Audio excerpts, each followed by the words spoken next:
কিনতে পাবেন ওই জায়গাটায়। তো এই সকল গাছপালা দেখতেও কিন্তু মূলত একটু খুব সুন্দর লাগে।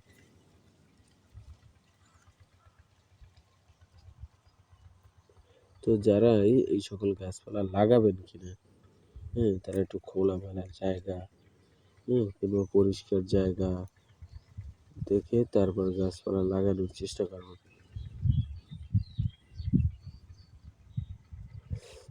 কারণ খোলামেলা আর পরিষ্কার জায়গায় কিন্তু এই সকল গাছপালাগুলো ভালো হবে। তো যত খোলামেলা জায়গা পাবেন, হ্যাঁ? তো এই সকল গাছপালা কিন্তু আপনি কিন্তু যেখানে সেখানে কিন্তু লাগিয়ে দিতে পারেন। ঠিক আছে? আপনার বাড়ির আশেপাশে আপনি যেকোনো জায়গায় এই সকল গাছপালাগুলো লাগিয়ে দিতে পারেন। এই সকল গাছপালাগুলো কিন্তু আপনার যেখানে সেখানেই হবে।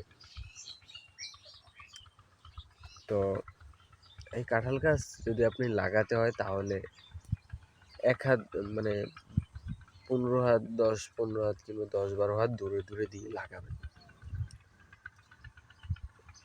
তো ১০-১২ হাত দূরে দিয়ে লাগালে হবে কি আপনার গাছটা ভালো হবে। মানে একটার সাথে আরেকটা বাড়ি খাবে না গাছটা। হ্যাঁ? একটু হালকা পাতলা খোলামেলা থাকবে। এর কারণে কিন্তু গাছটা ভালো হবে। তো আপনারা মূলত যারা এই সকল গাছপালাগুলো লাগাবেন কিনা, তো একটু খোলামেলা পরিষ্কার জায়গা দেখে তারপর গাছপালা লাগাবেন। কারণ গাছপালা যদি খোলামেলা জায়গায় লাগান তাহলে ওই সকল গাছপালা দেখে থেকে কি আপনি ভালো ফলন পাবেন। না হলে কিন্তু আপনি ভালো ফলন পাওয়ার আশা করতে পারেন না।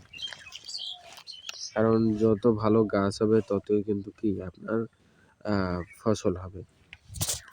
তো আমরা যদি গাছই যদি লাগাই নরমাল জাতের গাছ তাহলে ফলন কিভাবে ভালো পাবো?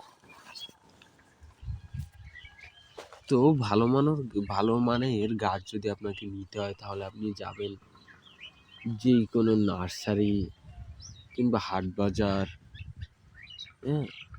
এইসব জায়গাতেই আপনি এই সকল গাছপালাগুলো কিনে নিয়ে আসতে পারেন।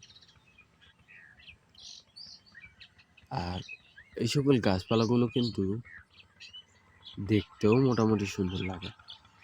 হুম? কারণ আমি যে কত সুন্দর যে গাছপালাগুলো দেখালাম কাঁঠাল গাছটা, দেখতেই পেলেন যে কাঁঠাল গাছটা কত সুন্দর ঝোপ হয়ে রয়েছে। হুম? এই ঝোপের কারণেই কিন্তু এই গাছটা কিন্তু সুন্দর লাগে। তো